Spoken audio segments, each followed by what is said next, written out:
what you need pretty much is right here. You need flour, sugar, shortening, 2 eggs, baking powder, milk, vanilla, and salt.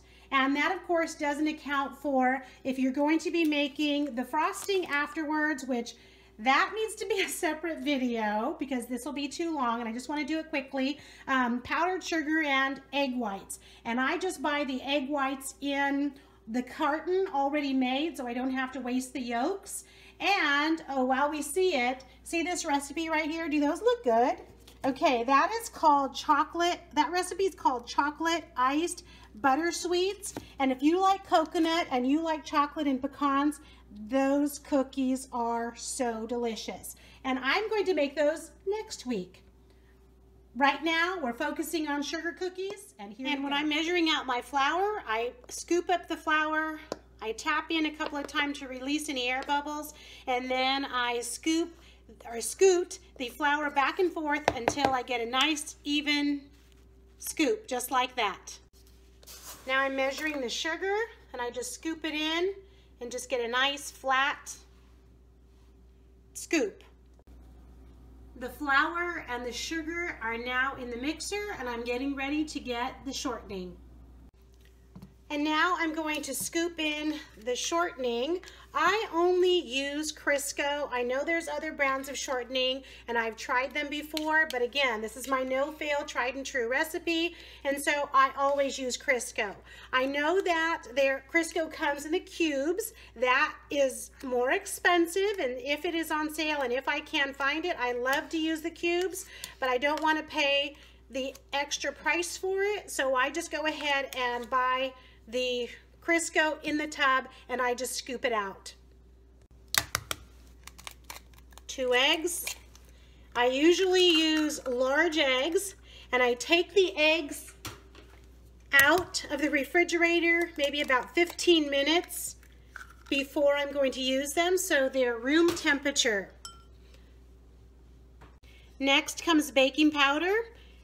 It doesn't matter what brand baking powder you use. I just happen to have this Sprouts brand right now, and I just measure it out and in it goes. Next I have the milk. It's 4 tablespoons. I usually use 1% because that's what we usually have. I have used half and half though when we didn't have milk, and it was perfectly fine. Next comes the vanilla. You can see that this is pure vanilla extract. Please don't use imitation vanilla when you're making cookies. I don't know, I just never do. This is Kirkland's brand, so that means that I got it at Costco. And vanilla, this is gonna last a long time. And lastly is salt. Salt is salt is salt. And I don't usually measure salt, it's just half a teaspoon, so you know. I have put all the ingredients into my KitchenAid mixer bowl. Now I know there's going to be some people that say, oh no, you need to put all the dry ingredients together first and then mix in the wet. Again, this is my tried and true no-fail sugar cookie recipe. So, and this is what I have been doing. I dump all the 8 ingredients together and then I'm going to mix it up. Here we go.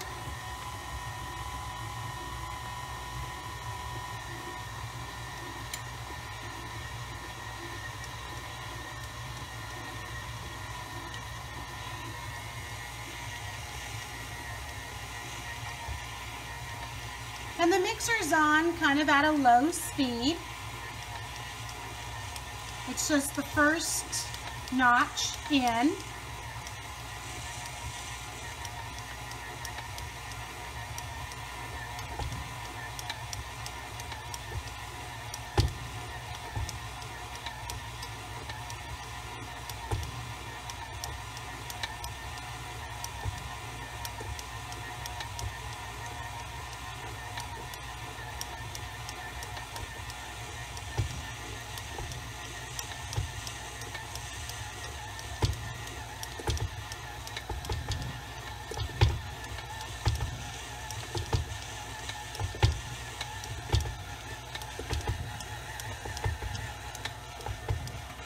You can see that it's starting to slow down and it's starting to gather up together. And I'm just letting it do its thing. If I wasn't filming this video right now, I'd be cleaning up the kitchen, washing all the measuring cups and measuring spoons, kind of setting everything aside.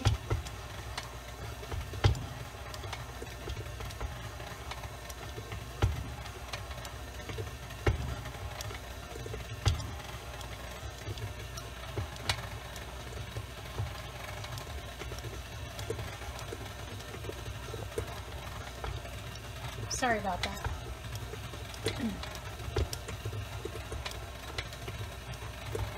And you can see that it's starting to thicken up. You can see that the mixer is starting to rise up a little bit because it is getting thicker.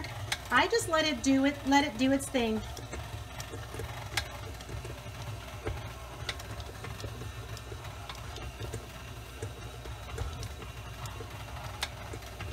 And when I start to see, you can see that the flour that is pulled away from the outside of the bowl. That's why I like having this clear bowl instead of the silver bowl.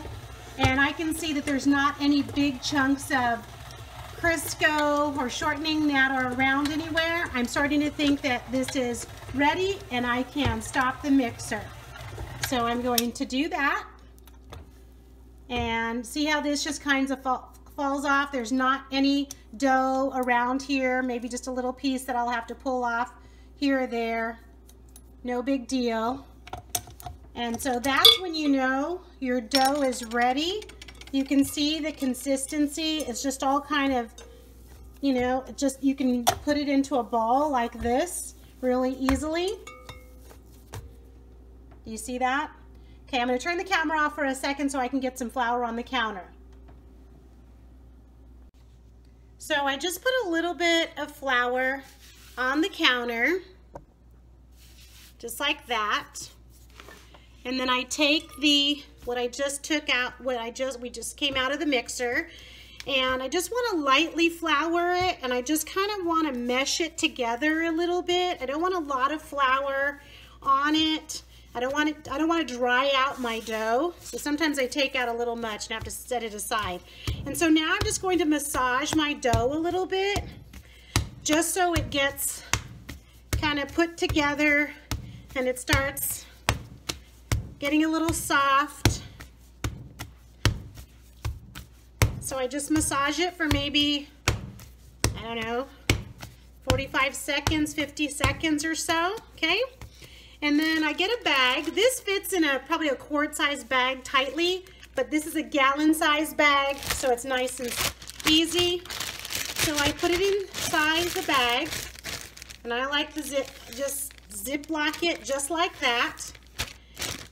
And that's it. I'm going to put this bag of no-fail sugar cookie dough in the refrigerator. Usually I just turn the oven on to 350 and I get my parchment paper out and my cookie sheets out. I start selecting my cookie cutters that I'm going to use, get my rolling pin out, kind of take my time about it. So about 15 minutes or so. If it stays in there 30 minutes or if it stays in the refrigerator an hour, it's not going to be a problem. You can leave it overnight if you'd like to and make them the next day. That's fine too. I've never left them in the refrigerator for more than a day, though when I went to use the dough, I don't know, you probably could, but I just don't want it to dry out before I start making my cookies. So I hope that you try this wonderful sugar cookie recipe. I'm not kidding. I have been using this since my kids were little. I've made this dough. I've given dough just like this to people to make their own cookies. I've made this every year and I love it. It's easy, it's delicious, it's just the right amount of sugar, not too sweet, because you don't want it so crazy sweet that after you put the frosting on it, you have a crazy sugary cookie. Okay, so it's just perfect. So I hope you try it. I hope you enjoy it. God bless.